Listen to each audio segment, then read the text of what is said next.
하나님께서 우리 여러분 모든 각자를 사랑하시고 선한 길로 인도하십니다. 그래서 우리 옆에 있는 분하고 같이 한번 인사하겠습니다. 하나님을 의지하시고 담대하시기 바랍니다. 우리가 인사하겠습니다.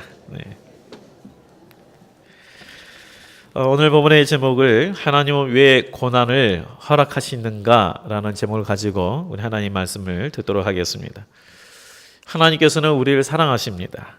그래서 우리에게 주어지는 고난이라든가 억울함이라든가 아픔을 미리 막아 주실 수 있음에도 불구하고 때로는 그것을 당하도록 허락하시기도 합니다.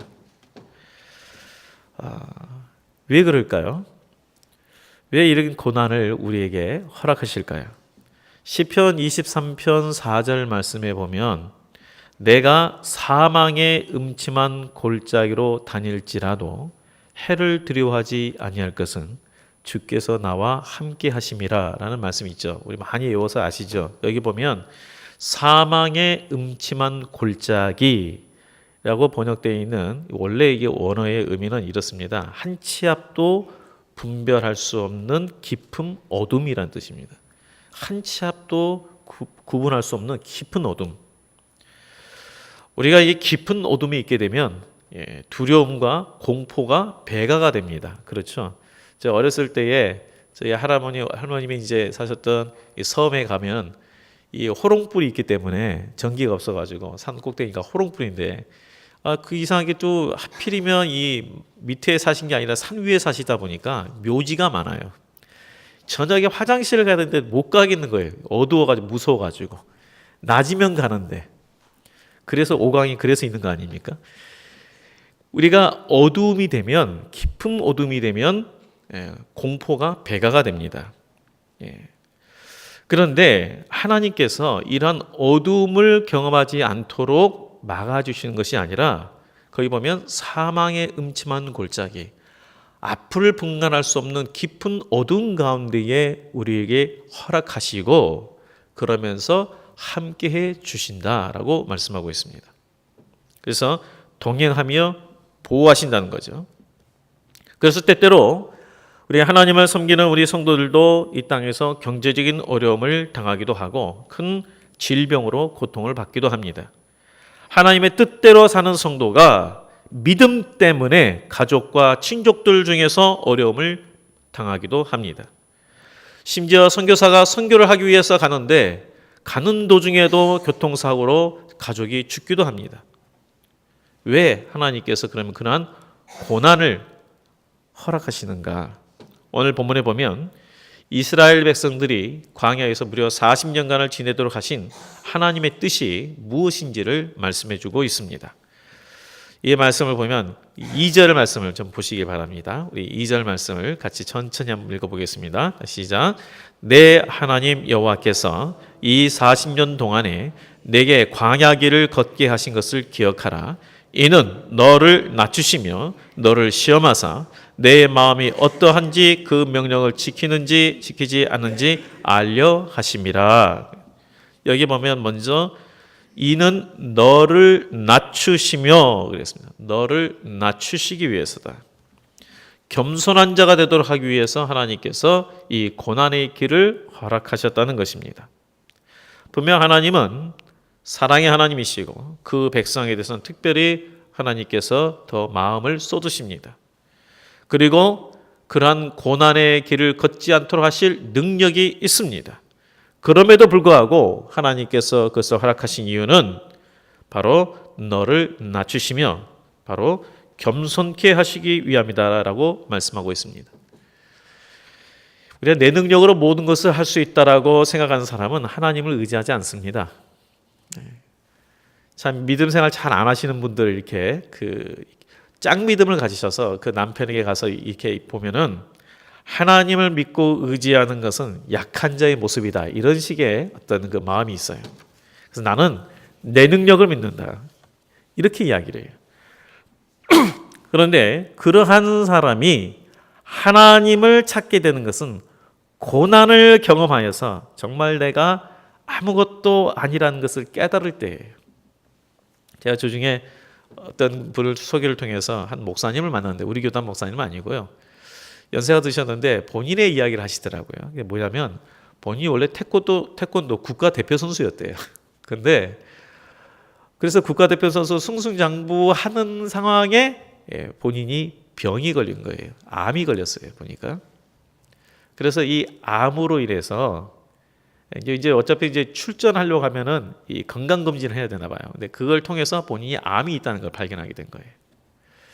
그래서 이제 뭐 출전 못하고 국가대표 선수를 하지 못하고 이제 암이 걸려서 이제 치료받는 거 하는 데 있는데 그게 수십 년 전이라 그 당시에 이 방사능이 지금처럼 좋지 않아 가지고 한 번 방사능 한번 그 치료받으면 보통 사람들은 25일에서 한 달 동안 밥을 제대로 못 먹었다는 거예요. 근데 본인은 그래도 원체 운동으로 단련된 몸이라 보름 정도 지나면 밥을 제대로 먹었다 그래요. 그런 가운데에 이렇게 본인이 자기의 꿈, 내 능력으로 뭐 할 수 있다는 것이 다 꺾이고 나서 그리고 나서 하나님을 깊이 만나게 되고 그리고 나서 목회 길로 오셨어요. 그리고 보니까 굉장히 또 공부도 많이 하셔서 목포도에서 총장님으로 오시라고 했는데 본인이 예전에 자기의 이 경험이 있기 때문에 내가 뭔가 할 수 있다는 능력이 있다고 생각할 때는 아무것도 하나님께서 허락지 않더라. 그래서 나는 주님께서 부르신 이 길을 가겠노라 해서 목회자의 길을 계속하고 있다라고 이렇게 이야기하셨어요. 우리가 신앙생활을 오래 했어도요. 고난을 경험할 때에 그리고 나의 정말 그 무능력함을 뼈저리게 깨달을 때에야 하나님 앞에 겸손해지고 하나님만이 나의 힘이고 하나님만이 나의 의지의 대상임을 고백하게 됩니다. 모든 것이 형통할 때에 하나님의 은혜입니다. 감사합니다. 이렇게 고백하는 사람 많지 않아요. 내 노력과 내 힘의 결과인 것처럼 착각하면서 모든 것이 형통할 때에 하나님 앞에 겸손히 무릎 꿇는 사람 많지 않습니다. 시편 119편 67절에 보면 이런 말씀이 있습니다. 고난 당하기 전에는 내가 그릇 행하였더니 이제는 주의 말씀을 지키니이다. 이 시편 기자도 하나님 잘 섬기는 사람 아닙니까? 근데 내가 고난 당하기 전에는 그릇 행했는데 이제는 주의 말씀 지킵니다. 그리고 71절에 또 이런 말씀이 있어요. 고난 당한 것이 내게 유익이라. 이로써 내가 주의 율례를 배우게 되었나이다. 자, 이 고백은 아무나 할 수 있는 게 아니에요. 하나님 앞에서 겸손케 된 자만이 할 수 있습니다. 하나님께서는 바로 우리가 이러한 삶이 되기를 원하시는 거예요. 이런 자세. 이 하나님의 은혜 없이도 살 수 있고 또 하나님께 기도하지 않고도 살 수 있다고 생각하는 이 교만은 자기 중심적인 생각을 갖게 합니다. 모든 초점이 하나님이 아니라 나에게 있어요. 그래서 우리가 하나님을 믿는다고 하면서도 하나님의 뜻과는 상관없이 내 뜻대로 살아갑니다. 그리고 하나님은 어떤 존재냐면 그러한 사람에게는 나의 필요를 채우고 내가 원하는 것을 이루시는 분에 지나지 않아요. 그러니까 내가 교회 나와서 헌금하고 하면 기도하면 하나님은 나에게 이거 응답해 주시는 이런 분이에요. 그래서 교만은 하나님의 뜻도 깨닫지 못하게 하고 순종하지도 못하게 합니다. 교만이 패망의 선봉이라는 것은 바로 이 때문이에요. 우리가 낮아져서 겸손해질 때만이 하나님의 인도하심과 예비하심을 받아 누릴 수가 있습니다. 겸손은 하나님과의 인격적인 관계를 이루고 하나님이 약속하신 것을 기업으로 받도록 하는 중요한 열쇠입니다. 이 겸손이 정말 하나님께서 특별히 고난을 주시지 않더라도 이 겸손이 우리 모두에 있기를 주의 이름으로 축복드립니다. 네. 두 번째는 왜 하나님께서 우리에게 고난을 허락하시냐면 내 자신이 어떠한지를 깨닫도록 하기 위함이다. 오늘 이 3절 아까 2절 말씀해 보면 이 마음이 있었죠. 너를 시험하사 내 마음이 어떠한지 그 명령을 지키는지 지키지 않은지 알려 하심이라 라고 말씀했어요. 그리고 그 3절의 그 다음에 보면 마지막에 여호와 입에서 나오는 모든 말씀으로 사는 줄을 내가 알게 하려 하심이라. 우리가 이 사람의 됨됨이를 보려면 뭔가 좀 이렇게 어려울 때에 그 사람의 됨됨이를 많이 알잖아요. 평상시엔 잘 모르고. 마찬가지로 우리 신앙도요. 내가 얼마나 하나님을 신뢰하는지 그렇지 않은지는 고난의 상황에 있을 때 아는 것 같아요. 내가 얼마나 하나님 의지하는지 이 부분도 어려운 상황에 있을 때 입증이 됩니다. 그래서 하나님은 이 고난의 길을 통해서 내 자신의 무능함과 연약함도 깨닫게 하시지만 정말 내가 좀 하나님을 의지하는 자인지 내 믿음이 바른 믿음인지 이것을 깨닫게 해주셔서 주님 앞에 바로 서는 믿음의 사람이 되게 하시는 것입니다. 자, 이것을 우리가 이제 잘 아는 거니까요. 그냥 넘어가고요. 아주 중요한 부분을 하나 말씀드리겠습니다. 자, 그러면 무엇보다도 하나님께서 왜 이렇게 이 이스라엘 백성들에게 광야의 길을 걷게 하셨는가? 이 고난의 길. 왜 그러셨는가? 이것이 바로 3절에 나와 있는데요. 자, 3절 말씀 제가 한번 읽어보겠습니다. 너를 낮추시며 너를 줄이게 하시며 또 너도 알지 못하며 내 조상들도 알지 못하던 만나를 내게 먹이신 것은 사람이 떡으로만 사는 것이 아니요 여호와의 입에서 나오는 모든 말씀으로 사는 줄을 내가 알게 하려 하심이니라. 왜 이 광야의 길을 걷고 줄이시게 하느냐? 왜 낮추시게 하느냐? 이건 뭐냐면 우리가 하나님의 말씀으로 사는 존재임을 깨닫도록 하기 위함이다 라고 말씀하고 있어요. 예전에 제가 광우병이 왜 걸리는지에 대해서 말씀을 드렸죠. 광우병. 그것은 하나님의 소를 초식동물로 만드셨는데 인간이 이 초식동물인 소에게 동물성 사료를 먹였기 때문에 발생됐어요. 그 결과 소의 뇌 조직이 손상이 되어서 몸이 마비되고 죽어가는 병이 발생됐는데 그게 광우병이에요. 이 광우병에 걸린 소는 신경 이상 증상이 나타나서 불빛이나 소리에 아주 민감하고 공격적이고 침을 많이 흘리고 비틀거리고 그러다가 죽어요. 오늘날 사람이 떡으로만 사는 존재가 아니라 하나님의 말씀으로 사는 존재인 것을 알지 못하고 오직 육신의 음식으로만 살고 있습니다. 그 결과 광우병처럼 사람들이 공격적으로 되어가고 정신이 병들어가고 있습니다. 신경 이상 증상을 보이는 이 소처럼 오늘날 이 사람들이 뭐가 있어요? 인격 장애가 더 많아지고 있습니다. 분노 조절 장애자가 더 많아지고 있어요. 이전보다 더 많아지고 있어요. 이게 신경 이상 증상이에요. 그것은 사람이 하나님의 말씀으로 살아야 하는 존재임을 잊어버리고 있기 때문이에요. 우리 인간은 음식만 가지고 우리가 먹는 음식만 가지고 사는 존재가 아니라 하나님의 말씀으로 살아야 하는 영적인 존재인데 하나님의 말씀으로 살지 않으니까 이러한 이상 증상이 발생되는 거예요. 그래서 참 요즘에 점점 이 사회 가운데 어떻겠습니까? 분노 조절 장애자들이 많아져가지고 그래서 홧김에 욱함으로 인해서 발생되는 일들이 사건이 많잖아요. 가정 안에서도 서로 간의 이 다툼도 예전은 부부싸움은 칼로 물베기였는데 이제는 그게 아니에요. 완전 원수처럼 싸워요. 하나님의 말씀에는 우리를 위한 사랑과 소망과 약속이 있습니다. 우리가 어떻게 살아야 하는지에 대한 인도하심과 삶의 목적이 하나님의 말씀 안에 담겨 있어요. 그래서 이 하나님의 말씀을 우리가 계속해서 먹을 때에 사람답게 사는 것이고 하나님의 자녀답게 사는 것입니다.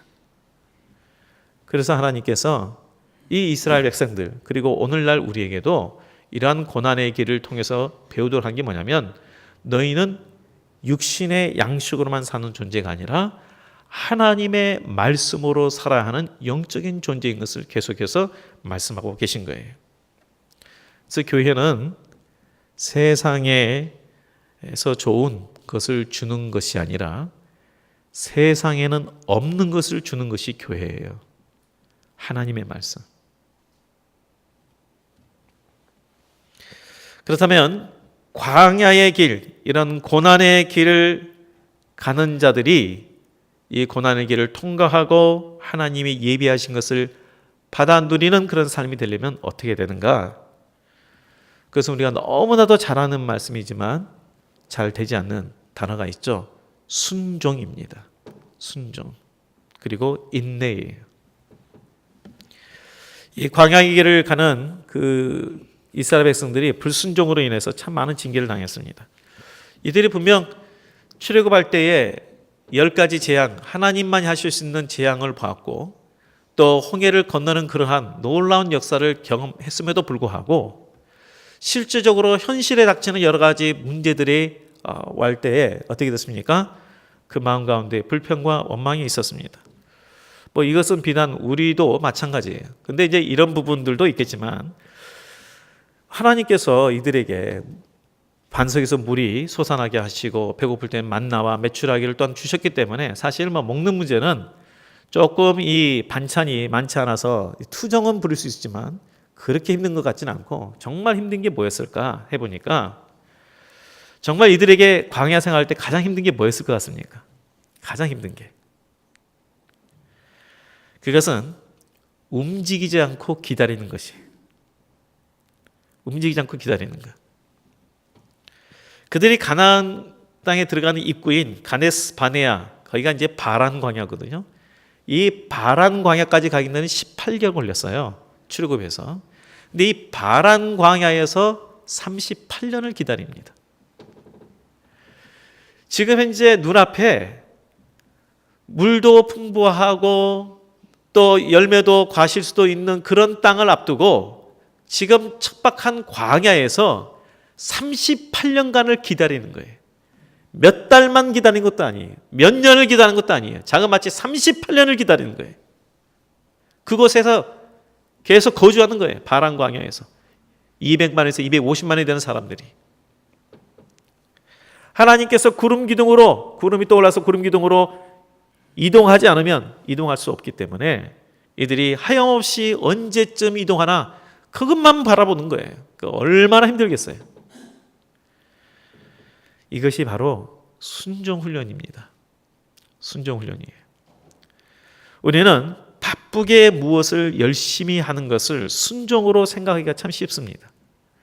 물론 그런 경우도 많이 있어요. 그러나 그렇지 않은 경우도 있습니다.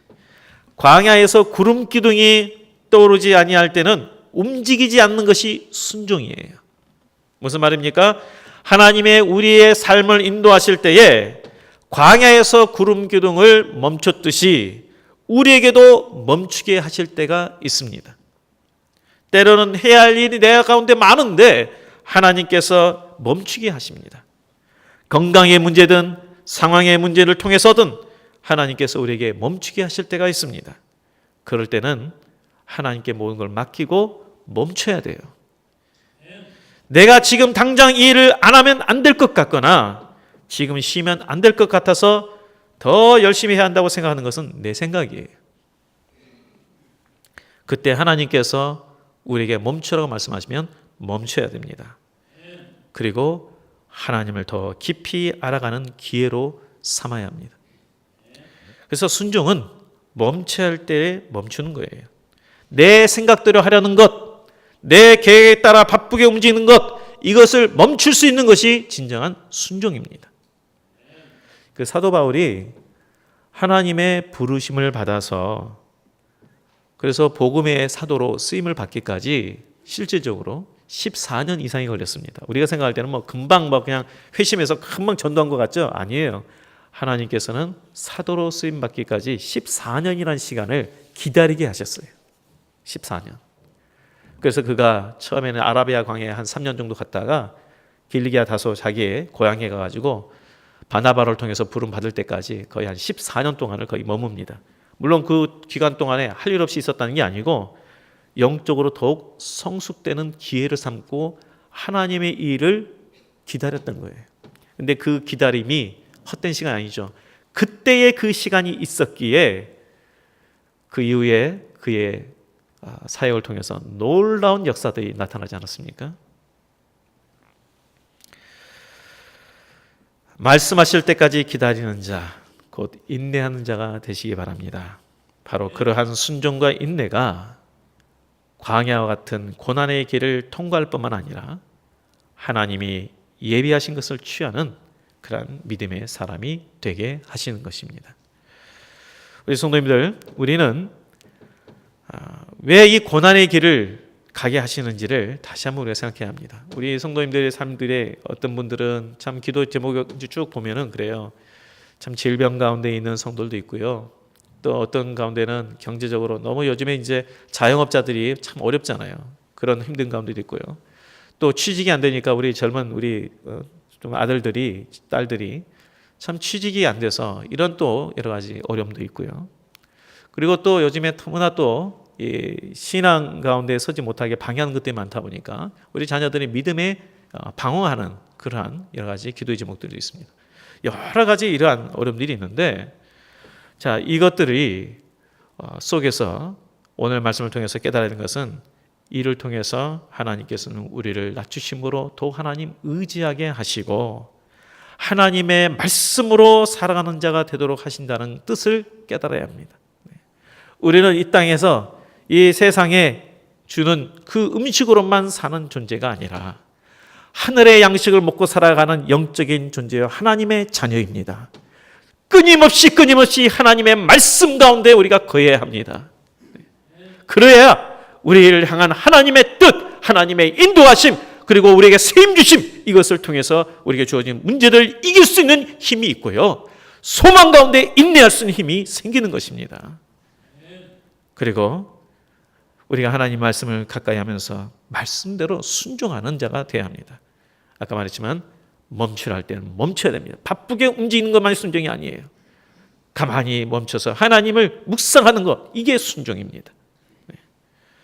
그래서 이제는 내가 원하는 것이 아니라 나에게 참으로 필요한 것을 채우시는 그 하나님, 이 하나님을 더욱 신뢰함으로 하나님께서 우리에게 인도하신 그 길을 잘 따라가며 또한 예비하신 것을 받아 누리는 성도들이 다 되시기를 주의 이름으로 축복드립니다.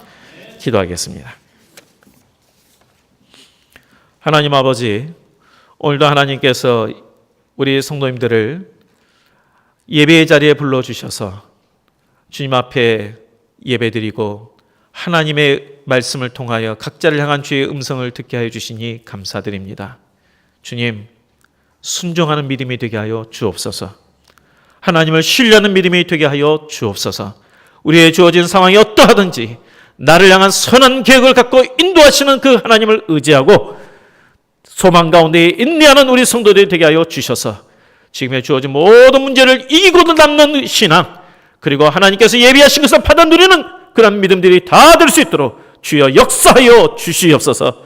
더불어 하나님 아버지, 우리의 힘과 능력으로 감당하기 어려워서 낙심되고 힘들어하는 우리 성도들에게는 위로부터 주님께서 예비하신 믿음을 더하여 주시사 감당케 하여 주시옵시고, 주의 능력으로 또한 그 모든 막힌 것들과 연약한 부분들이 치료되며 열리는 역사를 허락하여 주시옵소서. 모든 것을 주님께 다 얻고 예수님 이름으로 기도하옵나이다. 아멘.